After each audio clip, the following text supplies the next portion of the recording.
You're listening to BFM 89.9, the business station.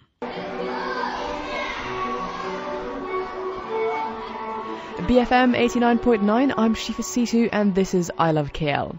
I'm here at the Australian International School, Malaysia, and it's in the middle of lunch break. The students are reenacting the explosive Coke and Mentos episode from Mythbusters, but I'm not actually here for that. I'm here to meet Anthony Pelchen, Australian artist in residence who's hosting a drawing workshop for the students.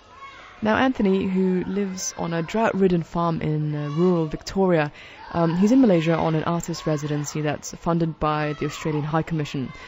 His work sort of deals with the fragility of human existence, where, simple, repetitive processes give comfort in an otherwise unpredictable environment. I think it's also about my experience of where I live in Australia. We've been in 10 years of drought.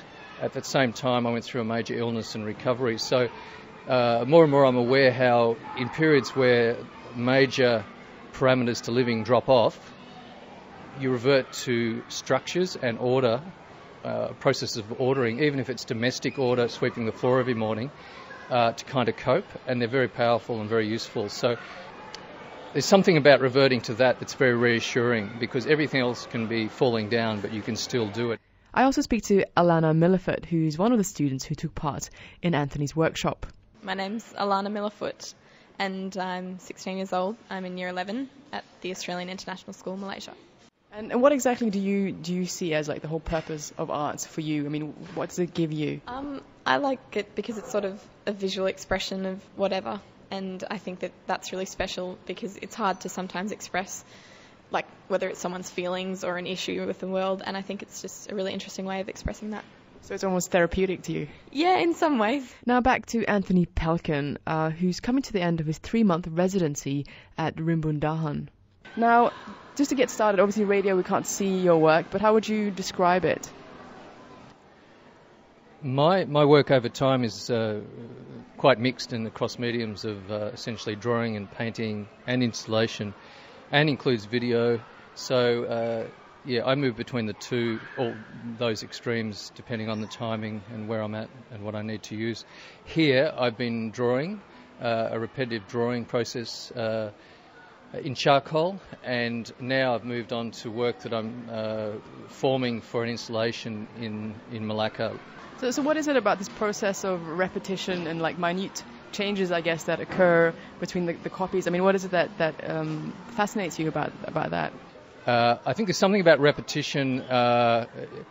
If you stare at the same thing, essentially, in this case, these drawings are all repetitive drawings of a crashed or a motorcycle wreckage on which a 13-year-old boy died the week before I arrived.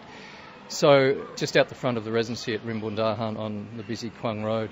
So I think it's something about, if you stare at the same thing, it's partly about staring at yourself, because the subject matter in a sense drops off, and the drawing is very much about your own state as well.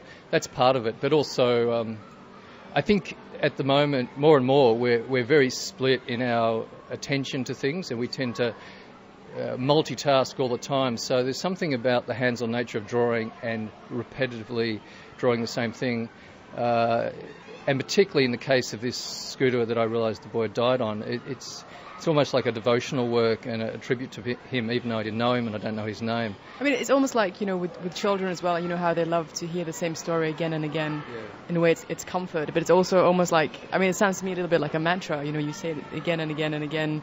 You kind of reach a different level, perhaps. But in terms of, maybe like the work that you're doing here with the children and trying to communicate ideas, what's been your aim with the children here?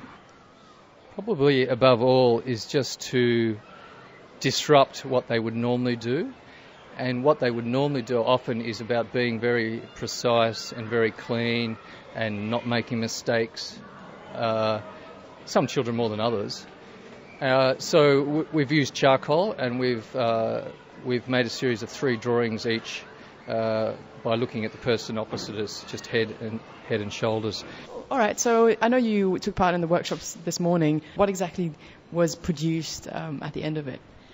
We produced 3 faces, and we started with one face we drew of the person sitting opposite us, and then we imprinted it onto another page and then another page, and then we just changed the angle of the face by just tilting it slightly, which was really interesting because you don't usually think about the face with such a small detail of change, but that was really good to explore that.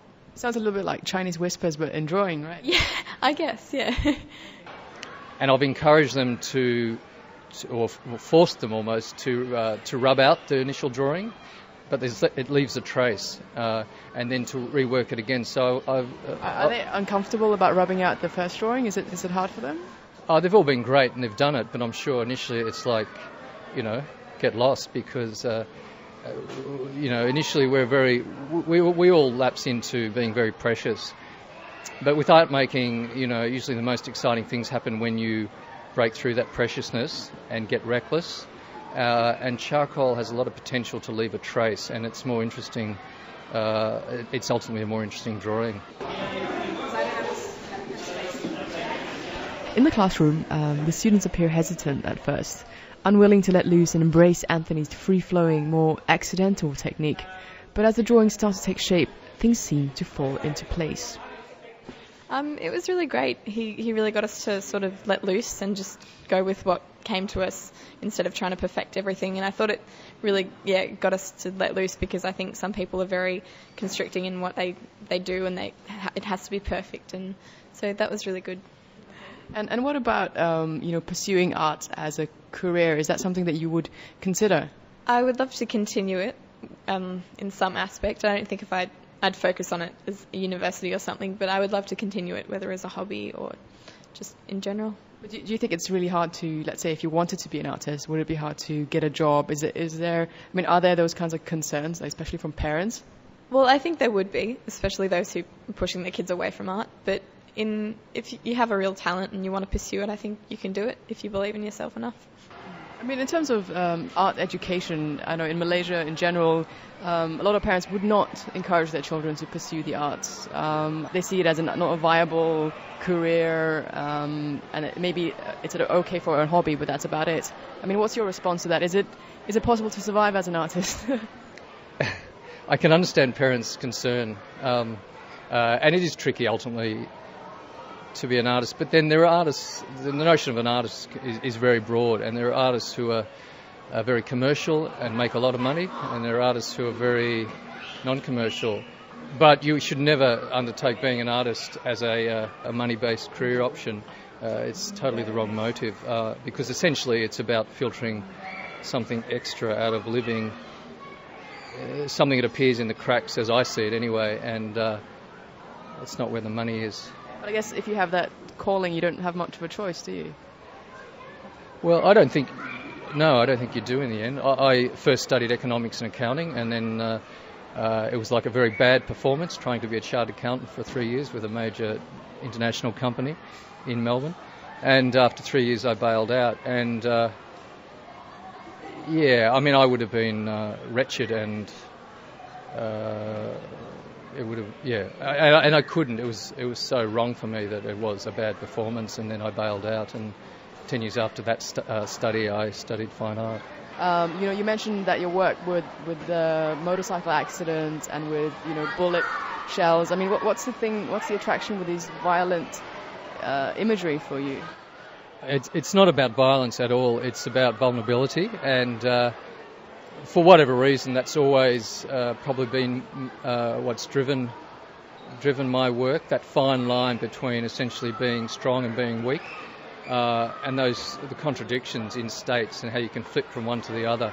And particularly my experience in the last decade with my body parallel to what was going on with the land in drought has heightened that sense, and probably opened up my compassion for others in that state. So when I arrived and saw entire families without helmets on motor scooters on a busy road with lorry trucks behind them, and started hearing about the deaths, I knew I'd found my project. And it's certainly not one of judgment, it's one of compassion, and I just feel it's a massive window into much bigger issues of transition and change, and how people are caught up